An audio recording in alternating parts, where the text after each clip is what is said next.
Movie की शुरुआत एक चिलिंग सीन के साथ होती है जहां आईसिस के मिलिटेंट्स एक औरत को सजा-ए मौत देने की तैयारी कर रहे होते हैं। ये औरत जो एक जर्नलिस्ट है आईसिस के हाथों कैद है क्योंकि उसने उनके मासूम लोगों पर हुए जुल्म के खिलाफ रिपोर्ट करने की हिम्मत दिखाई थी। मिलिटेंट्स इस काम को रिकॉर्ड करके दुनिया भर में फैलाना चाहते हैं ताकि लोगों को डराया जा सके, लेकिन उनको ये पता नहीं होता कि एक टर्किश स्पेशल फोर्सेस की टीम वहां चुपके से मौजूद है। टीम अपनी पोजीशन सिविल लोगों के बीच रखती है और एक शार्प शूटर एक पुराने इमारत में छुपकर दूर से निशाना बनाने के लिए तैयार है। जैसे ही मिलिटेंट उस जर्नलिस्ट को मारने वाला होता है, स्नाइपर एक सही शॉट लेता है और उसके सर पर गोली लगती है। बाकी टीम जल्दी से बचे हुए टेररिस्ट को बेअसर कर देती है और जर्नलिस्ट को बचा लेती है। वो टेररिस्ट के कैमरा को भी डिस्ट्रॉय करते हैं ताकि कोई फुटेज रिकवर ना की जा सके। जिस लड़की को बचाया गया वो सता है जो एक टर्किश जर्नलिस्ट है और इराक टर्की बॉर्डर पर रिपोर्ट करते हुए आईसिस के हाथों कैद हुई थी। क्योंकि वो टर्किश सिटीजन है, टर्किश गवर्नमेंट ने अपनी एलिट फोर्सेस भेजी उसे बचाने के लिए। टीम का मिशन है कि साता को चुपके से टर्की वापस ले जाया जाए। साता पूछती है कि उसे क्यों बचाया गया जबकि और भी लोग मदद के मोहताज हैं। बकीर जवाब देता है कि वो टर्किश सिटीजन है, जबकि साता कहती है कि इंसानी जिंदगी को बचाने में नेशनैलिटी का कोई लेना देना नहीं होना चाहिए। लेकिन कर्नल्स उसके पॉइंट ऑफ व्यू से मुतासिर नहीं होते।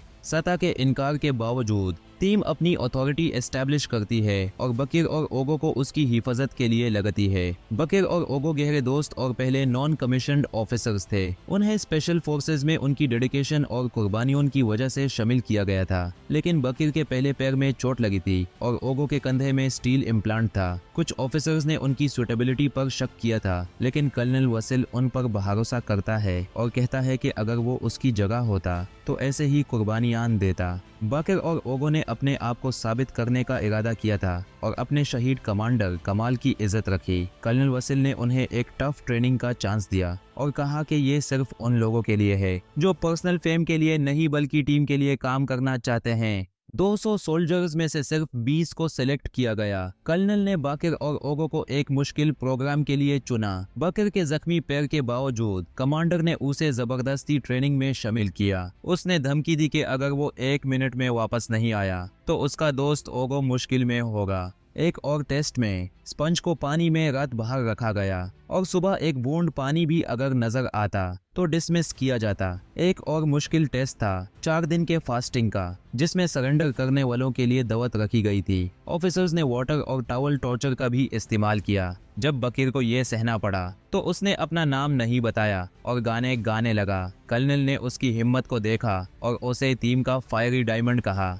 बैटलफील्ड पर उन्हें नए लाशों का सामना करना पड़ा जो उनके लिए बहुत मुश्किल था। आरिफ ने वार्निंग दी कि एक और आईसिस फोर्स आ रही है। कर्नल ने एक स्ट्रेटजी बनाए और एक डिकोय रेडियो सिग्नल छोड़ दिया। आईसिस के ग्रुप के आते ही टैंक्स ने एक साथ फायर किया और टेररिस्ट का सफाया कर दिया। 2 दुश्मन सोल्जर्स बचे, लेकिन आरिफ ने उन्हें स्नाइपर शॉट्स के जरिए खत्म कर दिया। हमला देखकर कर्नल को ये एहसास होता है कि एक बड़ा आईसिस का ग्रुप आ रहा है और वो हेडक्वार्टर्स से राब्ता करते हैं। उन्हें नॉर्थ स्टेट में क्राइसिस के वजह से अपने इलाके वापस जाने का हुक्म मिलता है। फिर उन्हें एक जंग का मैदान मिलता है जो एक्सप्लोजिव्स से भरा होता है। वो लोग चुपके से हमला करते हैं और कर्नल टाइम बॉम्ब को डिफ्यूज करने की कोशिश करता है, जबकि बाकी लोग लड़ाई करते रहते हैं। ओगो पर हमला होता है, लेकिन आरिफ यूज बचाता है जिससे वो बॉम्ब को जल्दी डिफ्यूज कर लेते हैं। अगले दिन सुबह ओगो साता को शूटिंग सिखाता है। जब साता पूछती है कि मारने पर उसे क्या महसूस होता है तो ओगो बताता है कि इससे उसकी जिंदगी में एक मेंटल निशान रह जाता है। फिर वो एक सर्वाइवर को ढूंढते हैं और देखते हैं कि टेररिस्ट्स एक लड़की को टॉर्चर कर रहे हैं। ये उनका मिशन नहीं था, लेकिन वो उस सीन को नजरअंदाज नहीं कर सकते और फैसला करते हैं कि बीच में मदखलत करें।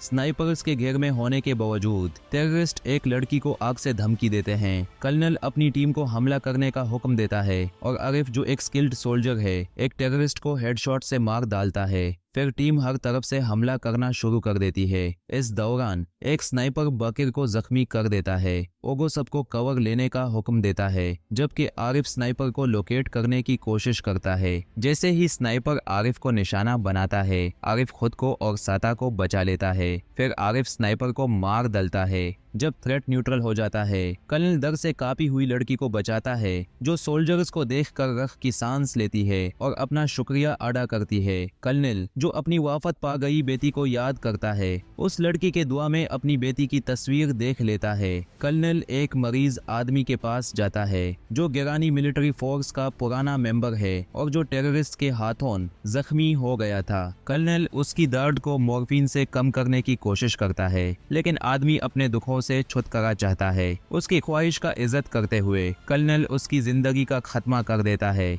टीम दोबारा से अपने मिशन के लिए रुकती है और बॉर्डर के पास लैंडिंग पॉइंट की तरफ बढ़ती है, जहां उन्हें एक्सट्रैक्शन के लिए हेलीकॉप्टर मिलने का इंतजार है। रास्ते में कर्नल एक ट्रॉमेटाइज्ड लड़की से बात करने की कोशिश करता है, लेकिन वो चुप रहती है। वो एक छोटे से गांव तक पहुंच जाते हैं। चार्ली कर्नल से सवाल करता है कि टर्की ने इराक को मदद क्यों नहीं दी, जबकि उनकी पोजीशन काफी फायदेमंद थी। कर्नल मॉरल आर्गुमेंट को समझता है, लेकिन हालत की जातिलता को भी समझता है। वो डिसाइड करते हैं कि रात गांव में रुकेंगे और शेल्टर देंगे। सुबह टीम गांव में देखते हुए दर से एंटर करती है, क्योंकि उसका स्टेटस अनसर्टेन है। वो देखते हैं कि गांव में बेघर लोग रहते हैं, जिनमें एक छोटी लड़की भी शामिल है जो वहां की रहायशी है। गांव का बुजुर्ग टर्किश आर्मी को स्वागत देता है और उन्हें खाना ऑफर करता है। टीम रेस्ट करने का फैसला करती है। कर्नल को पता चलता है कि एक गांव वाला बरान, जो एक पुराना सोल्जर है, गन शॉट से जख्मी है। टीम हेडक्वार्टर से वार्निंग पाती है कि 100 आईसिस मेंबर्स गांव पर हमला करने वाले हैं। उन्हें एडवाइस की जाती है कि हमले से पहले गांव से निकल जाएं। कर्नल के सोल्जर्स कहते हैं कि वो गांव वालों की हिफाजत करें, लेकिन कर्नल का मानना है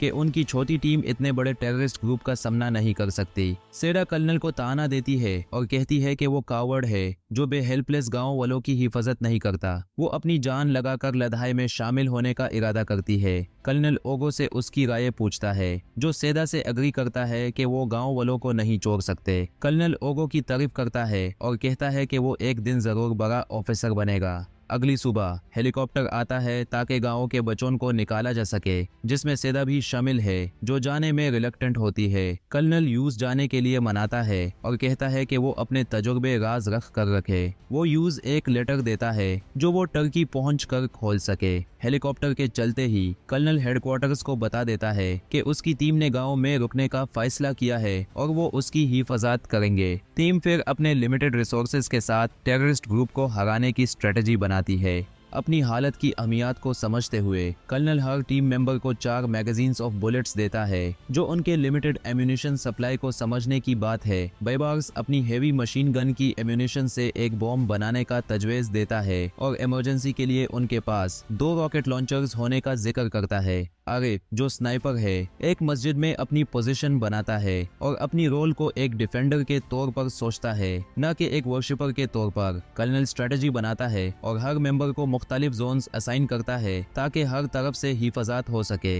वो गांव वालों को बंकर में शेल्टर लेने और दरवाजा नहीं खोलने का हुक्म देता है जब तक वो वापस न आए। बरन और एक लड़की कर्नल की इनिशियल रिलक्टेंस के बावजूद लड़ाई में शामिल होने की इख्तियार करते हैं। लड़के को एम्यूनिशन लाने का काम दिया जाता है, जबकि बरन को AK-47 के साथ छुपने का हुक्म दिया जाता है। जब वो टेररिस्ट के आने का इंतजार कर रहे होते हैं, आरिफ सिग्नल देता है कि वो आ गए हैं। वो 100 का इंतजार कर रहे थे, लेकिन 200 से ज्यादा आते हैं, जिनके पास एक हाईटेक अमेरिकन टैंक एब्रम्स होता है। इस ओवरवेलमिंग सिचुएशन के बावजूद कर्नल अपनी टीम को हौसला देता है, कहता है कि वो पीछे नहीं हट सकते और हिम्मत और ईमान के साथ लड़ाई करनी है। उनका प्लान है कि वो जंग जीत कर घर वापस जाएंगे। कर्नल टेररिस्ट के मिने तक पहुंचने का इंतजार करता है, जहां वो रिमोट से एक्सप्लोजन ट्रिगर कर लेता है, जो टेररिस्ट की टीम को तबाह कर देता है। आरिफ स्नाइपर्स को मारते हुए बिजी होता है, लेकिन वो टैंक के ड्राइवर को मारने का शॉट मिस कर जाता है। इस दौरान कर्नल और ओगुस फ्रंट लाइन पर लड़ रहे होते हैं, लेकिन वो टैंक को रोक नहीं सकते और गाउन की तरफ मुड़ रहे होते हैं। बैबार्स, जो हेवी मशीन गन से लेता है, रास्ते में किसी को भी मार डालता है। बरन अपनी AK-47 से उनका मुकाबला करता है,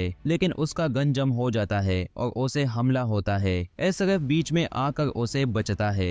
जैसे ही टैंक गांव में घुसने लगता है, कर्नल बाइबार्स को छोटे रॉकेट लॉन्चर के साथ बुलाता है। इस वक्त लड़की एम्यूनिशन और रॉकेट लॉन्चर्स लेकर आती है जो घंटों तक गोलियां छलकती हैं। आरिफ ऊपर से कवर देता है। टैंक की क्रू को ये समझ आता है कि मस्जिद में जो स्नाइपर है वो काफी नुकसान कर रहा है, तो वो मस्जिद को टारगेट करते हैं और उसे तबाह कर देते हैं। ओगुज और बाइबार्स मिलकर एब्राम्स टैंक को रॉकेट लॉन्चर से उड़ा डालते हैं। आरिफ चोट लगने के बावजूद स्नाइपर कवर देना जारी रखता है। कर्नल ने अपने आप को गिरे हुई हालत में देखा और मुस्तफा उसे कवर देने का ऑफर करता है, जाने कि इससे उसकी जान जा सकती है। वो कर्नल को कहता है कि वो एक हीरो के लिए अपनी जान देगा, जो कर्नल को कहता है। मुस्तफा से अलविदा कहकर कर्नल बाइबार्स को देखते हैं जो दुश्मन के ग्रेनेड अटैक को स्किलफुली रोक रहा है। मुस्तफा को टेररिस्ट ने घेर लिया है और यूज पकड़ लिया है। आरिफ की मदद की कोशिश के बावजूद मुस्तफा ने ये कहा कि वो नहीं मरना चाहता और उसने आरिफ को ग्रेनेड दिया,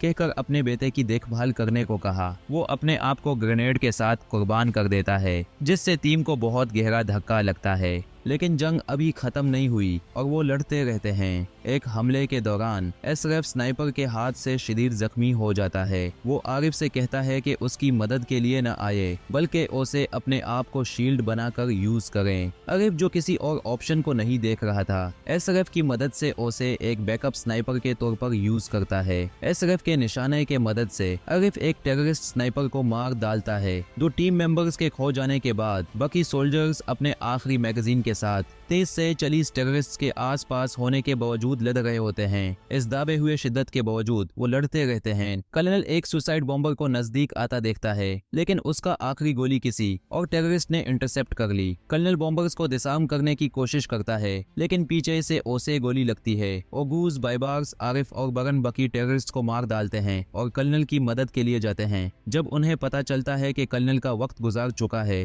वो उसे याद दिलाते हैं कि उनके शहीद कॉमरेड्स को नहीं भूलना और कहते हैं कि मुल्क उनके साथ है। वो अपने सुकून का इजहार करते हैं, जाने के उन्होंने गांव को बचाया है।